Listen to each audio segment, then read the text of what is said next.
Friends, welcome to worship at Salt House on this Good Friday. We are finishing our 40 days of Lent, a time always to return to the wilderness with Jesus. This Lent, during our wilderness time, we marked the 1-year anniversary in a global pandemic.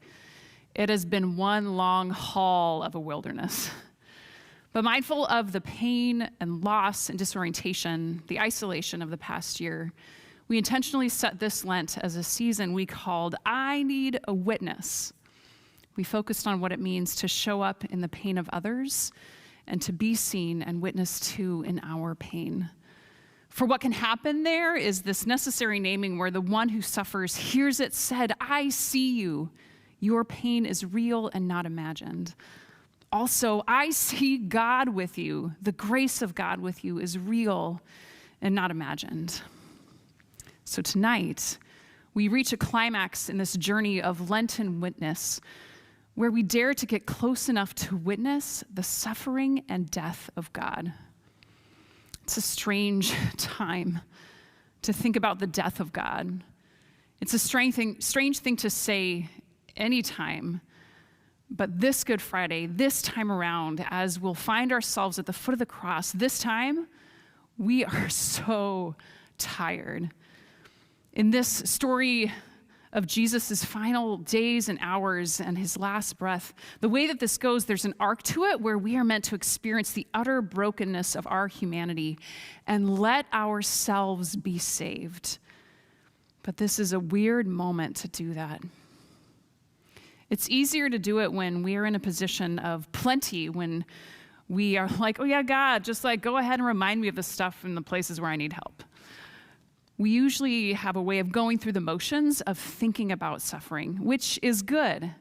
But this time, man, we've already been laid low. We are exhausted, we are humbled and numb.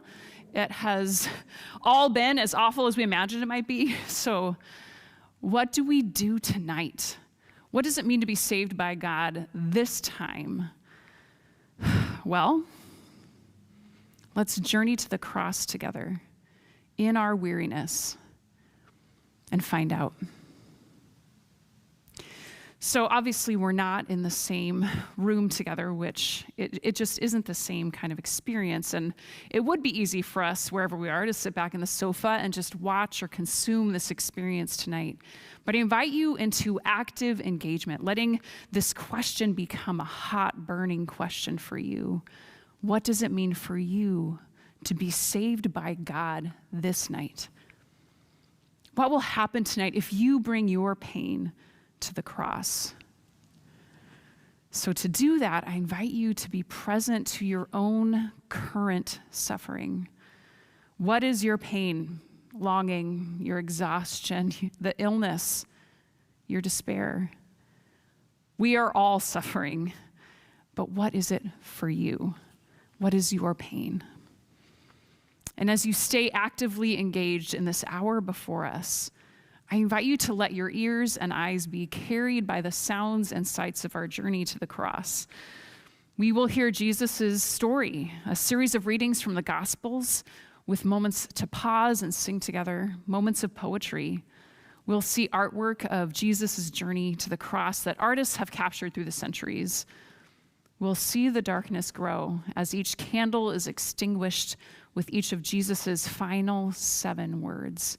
And if you've set out your own 7 candles, or if you want to grab them now, you are welcome to light them and then extinguish one candle along with each of the candles that goes out during our service. You may also want to turn down the lights to just let this experience of Good Friday be one of darkness. Friends, this is not an easy road before us, but it is good. As we begin our journey to the cross, will you please just take a moment to breathe, to open, to show up, and to pray. God, we are all already aware of our weariness. We're already in touch with the pain and darkness of our world right now. And yet we know there are also places in us that we have been afraid to let rise, that have not been witnessed, that have been lost in the shuffle of so many things. Well, we let them rise now, to let our pain be our companion on this road to Golgotha, on this journey into death. Speak to us through the retelling of Jesus' journey. Move us through the songs and poetry and prayer as we draw nearer to death. We open ourselves to you, God, this Good Friday. Amen.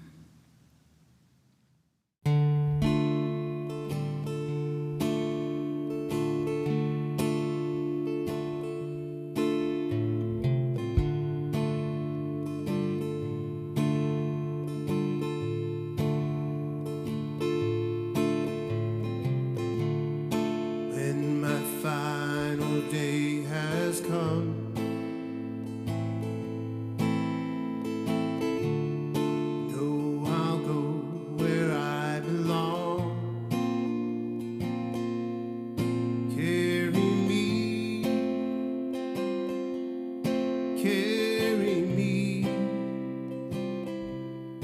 carry me.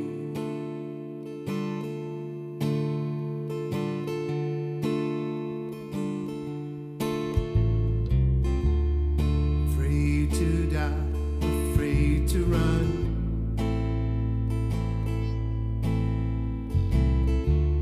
Afraid to stand before the gun.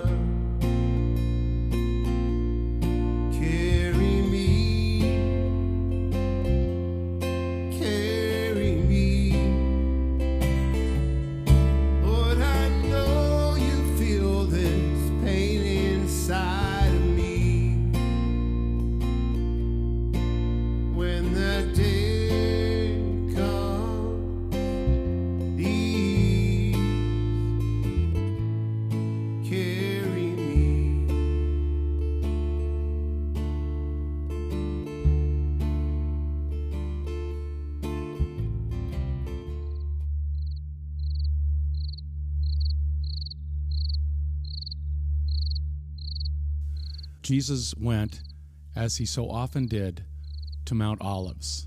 The disciples followed him. When they arrived at the place, he said, "Pray that you don't give in to temptation."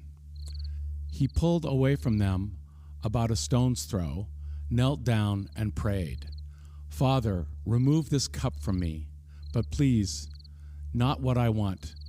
What do you want?" At once an angel from heaven was at his side, strengthening him. He prayed on all the harder. Sweat wrung from him like drops of blood, poured from his face. He got up from prayer, went back to the disciples, and found them asleep, drugged by grief. He said, "What business do you have sleeping? Get up, pray so you won't give in to temptation." No sooner were the words out of his mouth than a crowd showed up. Judas, the one from the 12, in the lead. He came right up to Jesus to kiss him. Jesus said, "Judas, you would betray the Son of Man with a kiss?"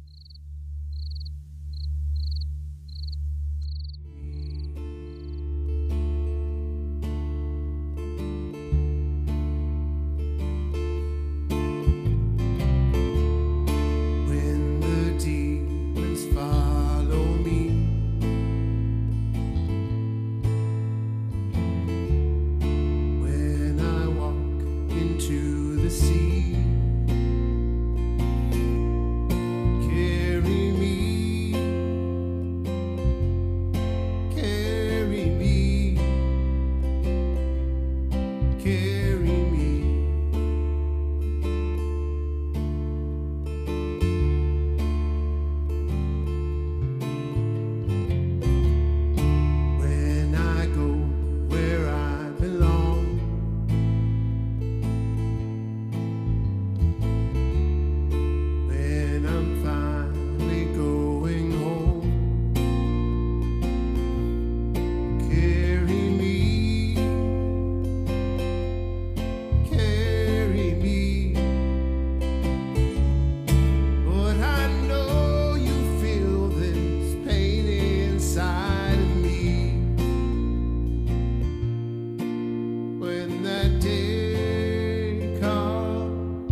are mine,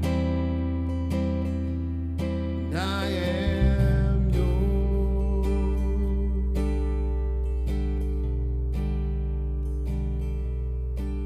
When I die,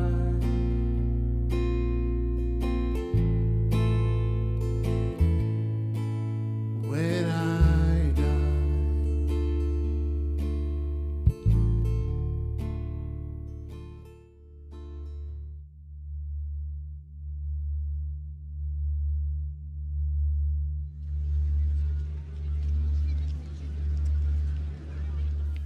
Arresting Jesus, they marched him off and took him into the house of the chief priest.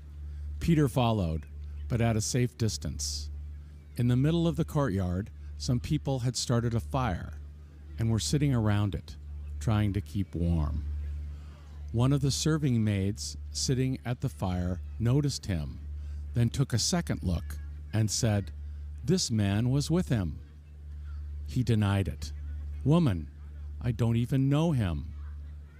A short time later, someone else noticed him and said, "You're one of them."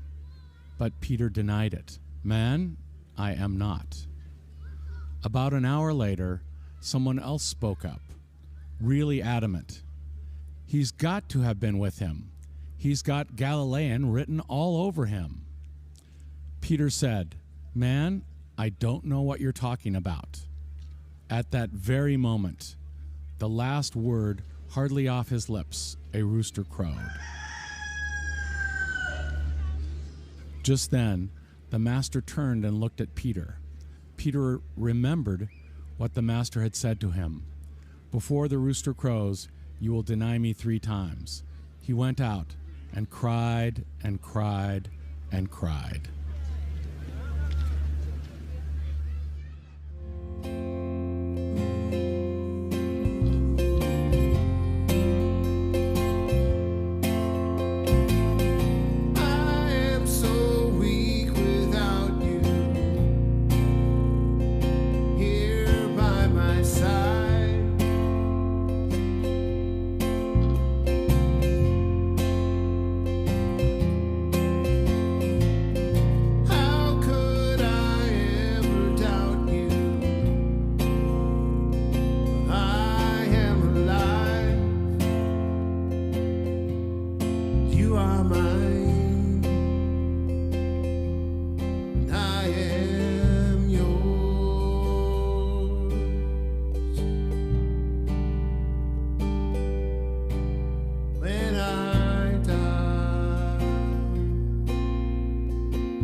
At dawn's first light, the high priests, with the religious leaders and scholars, arranged a conference with the entire Jewish council. After tying Jesus securely, they took him out and presented him to Pilate. Pilate asked him, "Are you the king of the Jews?" He answered, "If you say so." The high priests let loose a barrage of accusations. Pilate asked again, "Aren't you going to answer anything?" That's quite a list of accusations. Still, he said nothing. Pilate was impressed, really impressed. It was a custom at the feast to release a prisoner, anyone the people asked for. There was one prisoner called Barabbas, locked up with the insurrectionists who had committed murder during the uprising against Rome.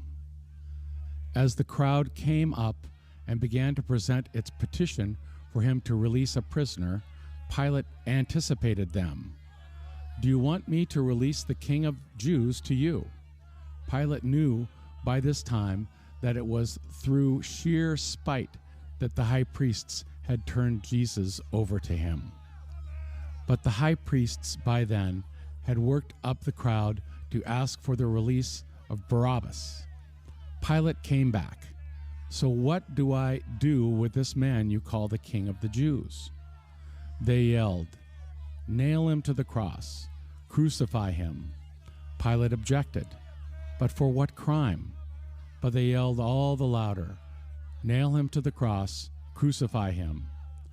Pilate gave the crowd what it wanted, set Barabbas free, and turned Jesus over for whipping and crucifixion.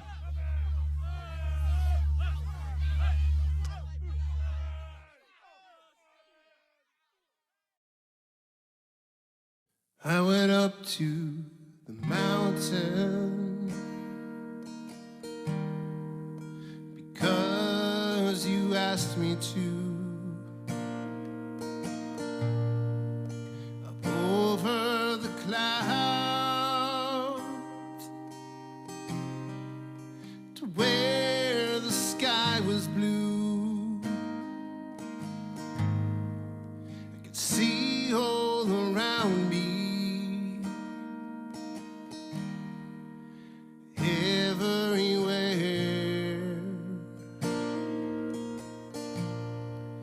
I could see all around me, and everywhere. And sometimes I feel like I've never been nothing but tired. And I'll keep walking till the day I expire. Sometimes I lay down, no more can I do. But then I go on again.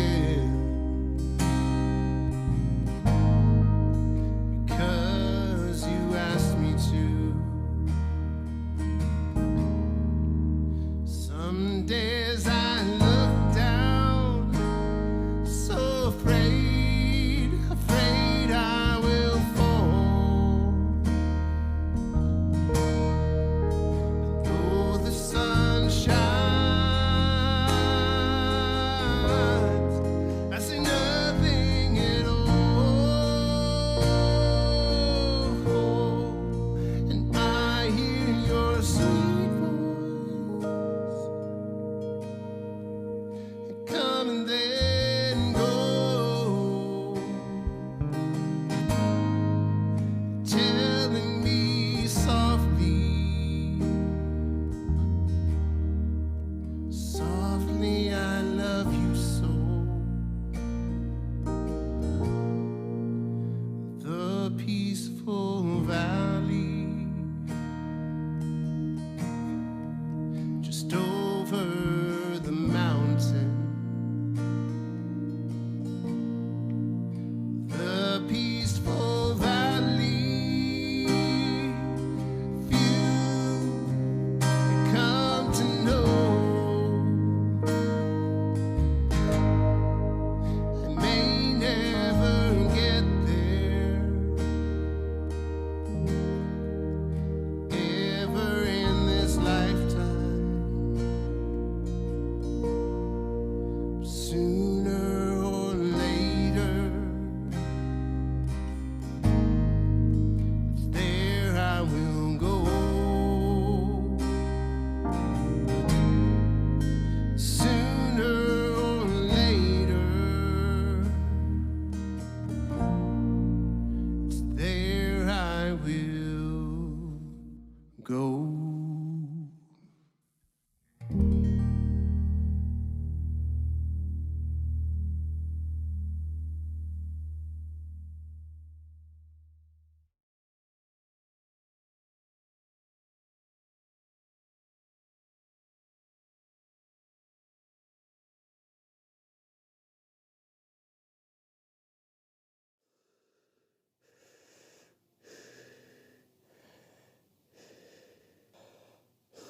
The soldiers assigned to the governor, took Jesus into the governor's palace and got the entire brigade together for some fun. They stripped him and dressed him in a red toga. They plaited a crown from branches of a thorn bush and set it on his head.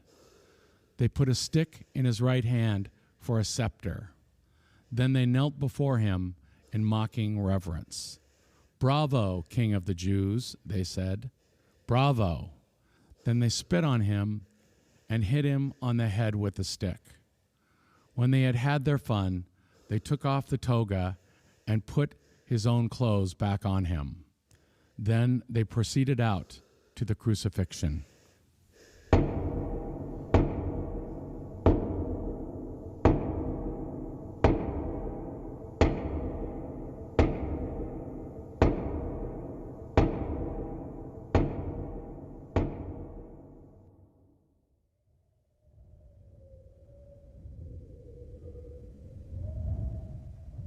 Two others, both criminals, were taken along with him for execution. When they got to the place called Skull Hill, they crucified him, along with the criminals, one on his right, the other on his left. Jesus prayed, "Father, forgive them. They don't know what they're doing." Dividing up his clothes, they threw dice for them.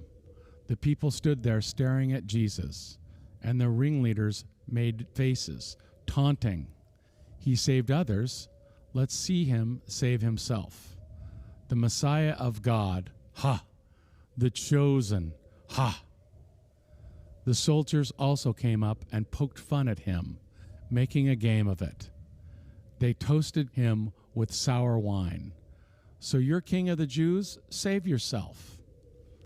Printed over him was a sign, "This is the King of the Jews." One of the criminals, hanging alongside, cursed him, "Some Messiah you are. Save yourself. Save us." But the other one made him shut up. "Have you no fear of God? You're getting the same as him. We deserve this, but not him. He did nothing to deserve this." Then he said, "Jesus, remember me when you enter your kingdom." He said, "Don't worry, I will. Today you will join me in paradise."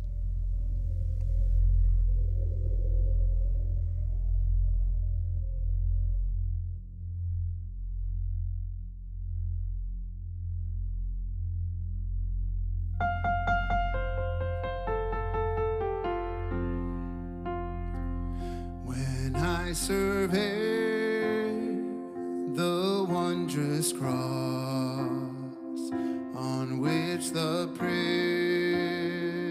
of Glory died, my richest gain I count but loss and pour contempt on all my pride.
From his head, his hands, his feet, sorrow and love flow mingled down.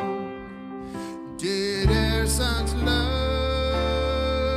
and sorrow meet, or thorns compose reach a crown.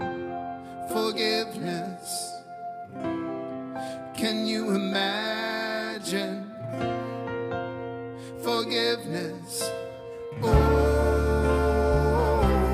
the whole realm of nature mine, that were a tribute far too small. Love so amazing, so divine, demands my soul, my life, my all.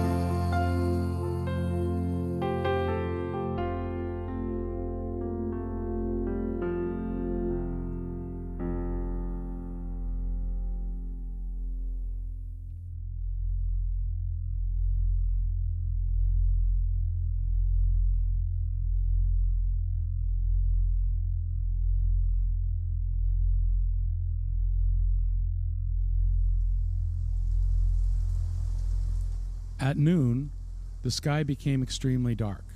The darkness lasted 3 hours.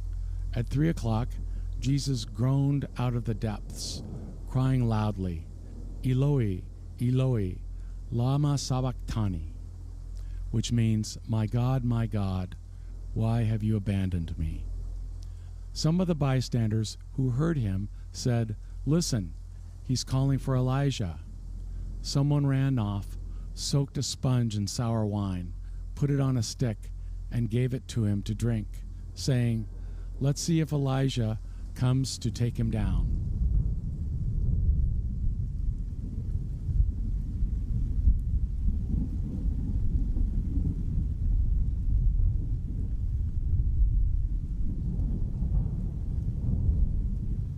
But Jesus, with a loud cry, gave his last breath.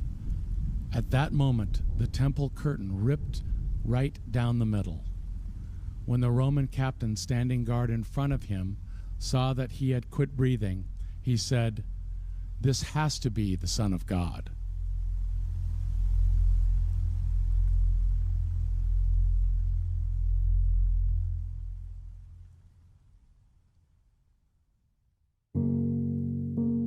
In this moment of death, we hear Mary's words as she holds the body of her son. Through Madeleine L'Engle's poem, Mary Speaks. The images in my head. Oh, you who bear the pain of the whole earth, I bore you. Oh, you whose tears give human tears their worth, I laughed with you. You who, when your hem is touched, give power, I nourished you.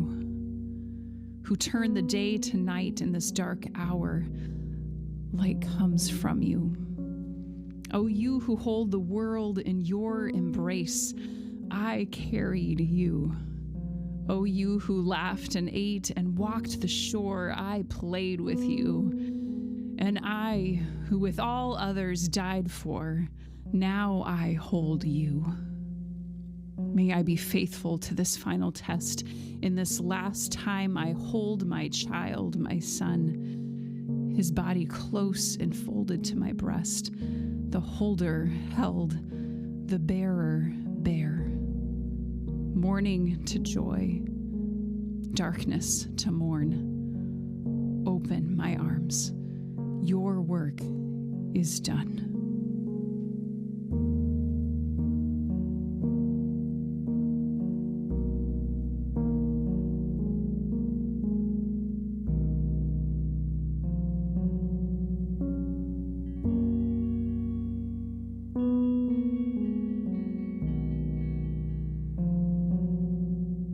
Late in the afternoon, a wealthy man from Arimathea, a disciple of Jesus, arrived.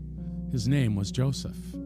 He went to Pilate and asked for Jesus' body. Pilate granted his request. Joseph took the body and wrapped it in clean linens, put it in his own tomb, a new tomb only recently cut in the rock, and rolled a large stone across the entrance. Then he went off, but Mary Magdalene and the other Mary stayed, sitting in plain view of the tomb.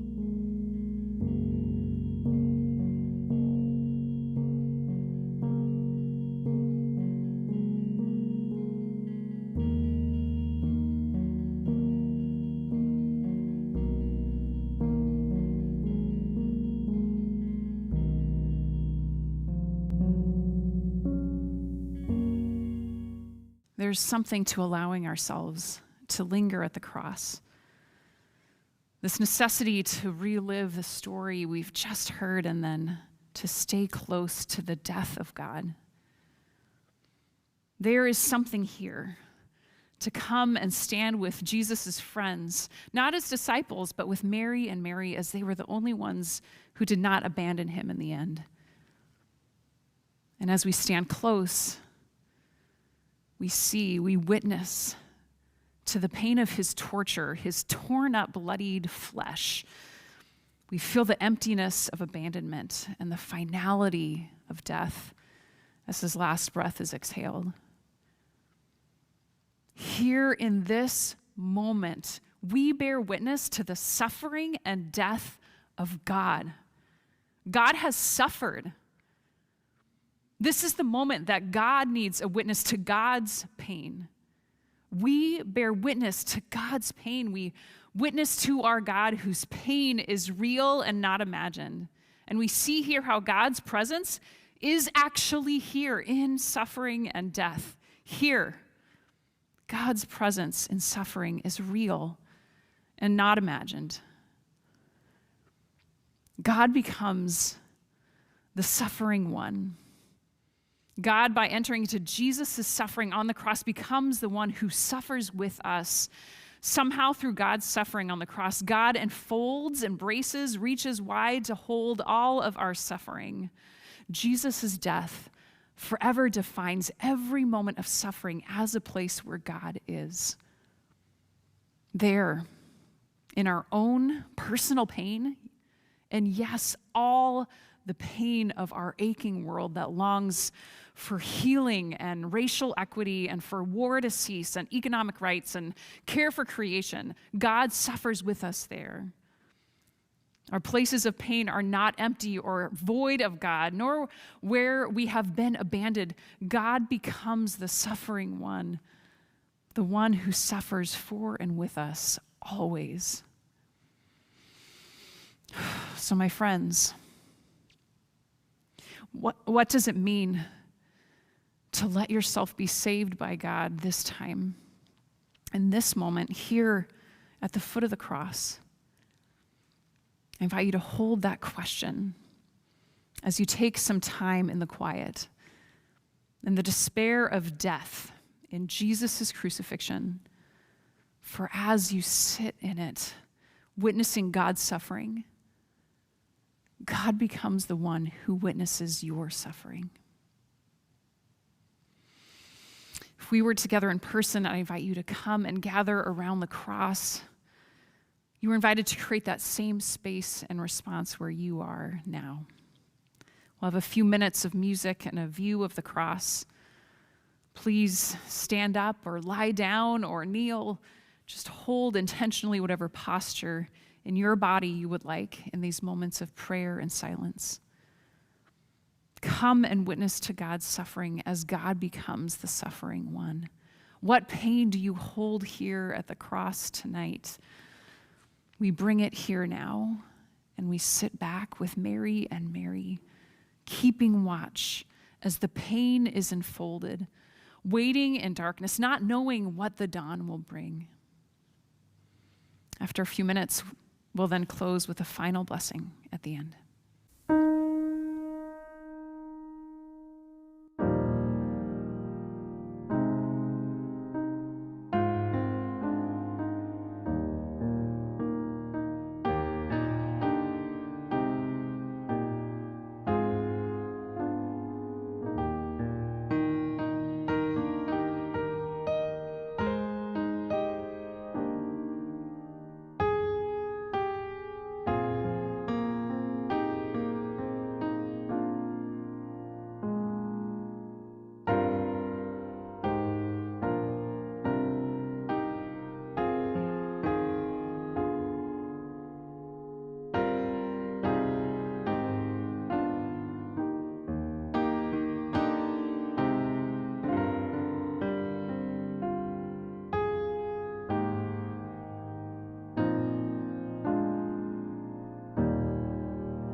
We've let our suffering be held by the suffering one.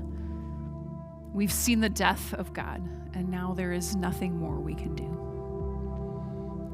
To close our time, we leave by hearing a poem by Jan Richardson called Therefore I Will Hope, naming the waiting, naming our unknowing.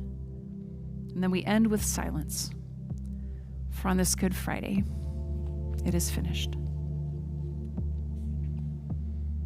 I have no cause to linger beside this place of death. No reason to keep vigil where life has left.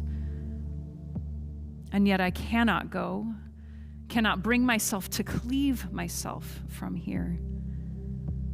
Can only pray that this waiting might yet be a blessing, and this grieving yet a blessing, and this stone yet a blessing, and this silence yet a blessing still.